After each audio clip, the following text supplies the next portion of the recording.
وداعيا إلى الله بإذنه وسراجا منيرا أشهد أن لا إله إلا الله وحده لا شريك له وأشهد أن محمدا عبده ورسوله صلى الله عليه وسلم اللهم صل وسلم وبارك على هذا النبي الكريم وعلى آله وأصحابه أجمعين أما بعد فيا عباد الله إني أوصيكم بنفسي وإياي بتقوى الله فقد فاز المتقون اتقوا الله يا أيها الذين آمنوا اتقوا الله حق تقاته ولا تموتن إلا وأنتم مسلمون وقال الله تعالى في كتابه الكريم أعوذ بالله من الشيطان الرجيم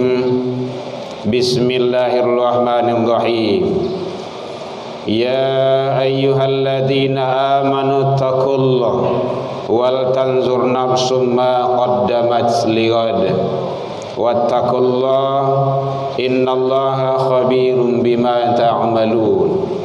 Kita berlindung kepada Allah dari seluruh godaan syaitan yang terkutuk dengan menyebut nama Allah yang Maha Pengasih lagi Maha Penyayang.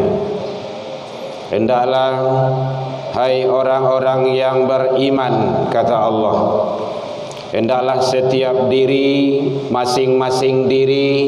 masing-masing kita memperhatikan apa yang telah dipersiapkan untuk hari esokmu. Wattaqullah, dan bertakwalah kepada Allah. Sesungguhnya Allah, innallaha khabirum bima ta'malun, Maha mengetahui apa yang kita perbuat. Maha benar Allah dengan segala firman-Nya fi kitabillah Al-Quran surah Al-Hasyr ayat 18. Hamdan wa syukran lillah, seluruh puji dan syukur kembali tiada hentinya kita ucapkan kehadirat Allah Subhanahu wa taala. Alhamdulillahi rabbil alamin. Dengan berkat izin dan rahmat Allah Subhanahu wa taala, sampai detik ini kita masih diberikan kesehatan. Alhamdulillah, dengan kesehatan yang dititipkan oleh Allah, kita pergunakan untuk jalan yang Allah ridho. Alhamdulillah, kita masih diberikan waktu yang lapang atau waktu yang senggang, dan alhamdulillah kita masih diberikan keistiqomahan hati oleh Allah dalam menjalankan ketaatan. Mudah-mudahan keistiqomahan ini berlanjut dan terus sampai akhir hayat kehidupan kita hendaknya. Selawat dan salam kepada Nabi besar Muhammad sallallahu alaihi wasallam. Allahumma salli ala Muhammad wa ala ali Muhammad. Bapak saudara kaum muslimin hadirin rahimakumullah. Alhamdulillah, kita masih diizinkan Allah, ditakdirkan Allah sampai berumur panjang, sampai detik hari ini, saat ini, di penghujung bulan Zulhijjah ini. InsyaAllah, kalau Allah izinkan, kita akan memasuki bulan Muharram, tahun baru Islam yang sering kita kenal, atau di bulan tersebut penuh hikmah, penuh makna yang terkandung di sisi Allah Subhanahu wa taala. Hadirin kaum muslimin rahimakumullah. Bicara masalah bulan Muharram atau yang sering kita kenal dengan perhitungan awal hijrahnya umat Islam, kalender tahun Islam, di dalam Islam ditetapkan, itulah bukanlah sesuatu hal yang kebetulan, tetapi adalah sudah menjadi sunnatullah, ketentuan dari Allah. Karena Allah menyatakan di dalam Al-Quran, inna iddatash syuhur indallahi 12 syahran, sesungguhnya bilangan bulan pada sisi Allah ada 12. Fi kitabillah yauma khalaqas samawati wal ard, yang telah menjadi ketentuan dari Allah Subhanahu wa taala tak kala proses penciptaan langit dan bumi. Minha arba'atun hurum, di antara yang boleh itu ada 4 bulan haram. Para mufassir menjelaskan bulan haram tersebut adalah bulan yang mana bahkan sebelum Islam itu datang sudah ada yang mengagung-agungkannya. Bulan istimewa, bulan yang selalu menjadi pilihan-pilihan bagi mayoritas masyarakat di kala itu. Hadirin kaum muslimin rahimakumullah. Namun di dalam ayat tersebut, surah At-Taubah, surah yang ke-9 ayat 36, itu hanya garis besarnya saja. 4 bulan haram, mana saja tidak dijelaskan, tapi hadislah yang menjelaskan dari Abu Bakar radhiyallahu anhu. Qala Rasulullah sallallahu alaihi wasallam, az-zaman qad istadara kahaitu yaumal khalaqas samawati wal ard. Zaman itu berputar. Jadi kalau kita kan sering Januari terus sampai Desember, masuk Januari lagi. Sama Muharram terus putar sampai Zulhijjah, Muharram lagi. Jadi berputar dia. Kakala proses penciptaan langit dan bumi, asnata asyara syahran, ada 12 bulan yang menjadi ketentuan sunnatullahnya. Minha arba'atun hurum, kata Rasul. Ada 4 bulan haram, salah satu mutawalliyah. 4 itu 3 berurutan. Yang mana saja? Yaitunya Zulqaidah, Zulhijjah wa Muharram. Zulqaidah, Zulhijjah wa Muharram. Jadi berurutan yang 3 tersebut. Sementara bulan yang satunya lagi, yaitunya Rajab, itu terletak antara bulan Jumadil Akhir dan Sya'ban. Hadirin kaum muslimin, artinya apa? Masing-masing bulan tersebut punya keistimewaan. Kalau bulan Rajab sering kita kenal dengan peristiwa agung Isra wal Mi'raj, Nabi besar Muhammad sallallahu alaihi wasallam. Bulan Muharram tersebut atau bulan Muharram yang akan datang ini beraneka ragam, tapi tidak seperti bulan-bulan yang lain. Manusia akhir-akhir zaman ini memeriahkannya. Memeriahkannya boleh, yang tidak boleh merayakan. Karena di dalam Islam itu hari raya hanya 2. Innallaha qad abdalakum, kata Rasul. Allah telah membadal, mengganti hari raya yang lain, Idul Fitrah, Idul Adha. Jadi hari raya dalam Islam hanya 2. Berarti tidak boleh dirayakan tahun baru Islam, tidak. Isra Mi'raj tidak boleh dirayakan.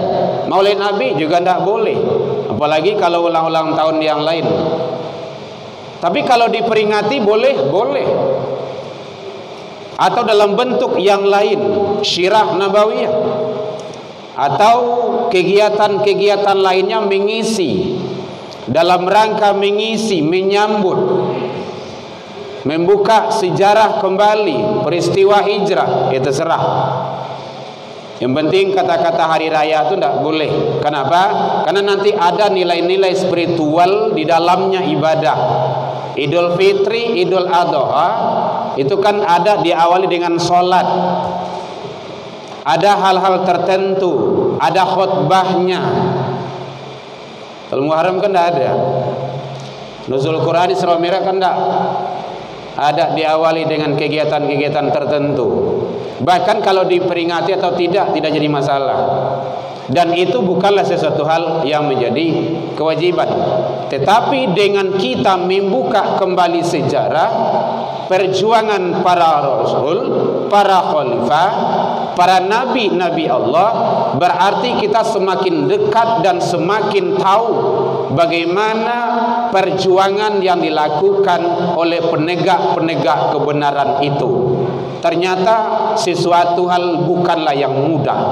Banyak tantangan, iya. Banyak ujian dan cobaan, iya. Bahkan tidak kalah ada para nabi dan rasul yang mati di tiang gantungan. Demi apa? Menegakkan kebenaran, kalimah-kalimah tauhid, kalimah-kalimah Allah. Nah, di dalam sejarah itu dibuka, maka di sanalah kita akan tahu. Hadirin kaum muslimin, terlepas dari perbedaan, oh ini tidak ada di zaman Rasul. Ya memang tidak ada di zaman Rasul. Kenapa seperti itu? Maka jangan cepat-cepat kita. Kadang-kadang kita kan cut langsung. Oh ini bid'ah, ini salah, ini tidak benar. Berarti kalau seperti itu pola pikir kita, maka sejarah-sejarah Islam, ilmu-ilmu agama itu akan lambat nyampainya. Sedangkan diadakan tabligh akbar, kegiatan-kegiatan keagamaan lain dahyu. Apalagi kalau tidak ada. Nah, jadi penting bagi kita memahami dengan arif dan bijaksana bagaimana momentum hijrah tersebut kita jadikan sebagai menjadikan nilai-nilai uswah-uswah di dalam kehidupan kita sehari-hari. Hadirin kaum muslimin, makanya Allah Subhanahu wa taala menjelaskan, hai orang yang beriman, bertakwalah kepada Allah, persiapkanlah masing-masing diri itu. Kenapa? Kita akan hijrah. Selesai kita hidup di dunia ini, kita akan pindah alam. Itu hijrah. Nah, kalau secara maknanya kan hijrah atau pindah tempat.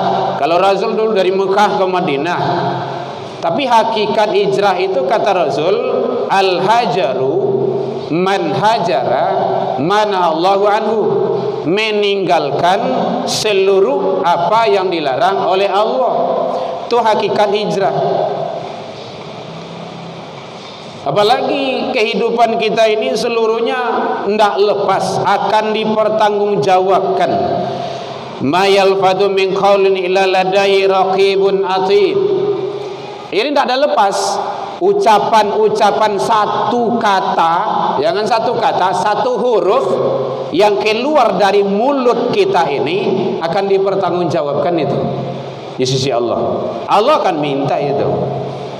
Makanya Allah menyatakan inna sama, sesungguhnya pendengarmu, wal basar, penglihatanmu, wal fuad, hatimu, kullu, tiap-tiap itu kesemuanya akan diminta pertanggungjawaban. Jadi apa saja yang awak lakukan akan diminta pertanggungjawaban. Sudah ada rekaman di samping kiri kanan kita, sudah ada. Illa ladai raqibun atid. Tidak lepas kita. Apa saja yang kita lakukan. Nah, jadi oleh sebab itu sebenarnya itu adalah introspeksi diri bagi kita agar kita tidak keluar dari aturan-aturan Allah. Karena Allah penguasa, Allah itu raja, maharaja, khalik, yang menciptakan, yang tidak ada menjadi ada. Kita menciptakan, membuatkan yang sudah ada, baru diperbaiki, ditambah, dirubah dan segala macam. Lagi Allah yang tidak ada menjadi ada, kemudian tidak ada lagi, kemudian diadakan lagi. Enggak ada yang sulit bagi Allah. Oleh sebab itu kita bermuhasabah diri. Kalaulah 60 muawak kini kau, nanti sempat kita di Muharram yang akan datang 61, hakikatnya itu bukan bertambah. Dalam pandangan Allah, hitungannya itu berkurang jatah kita.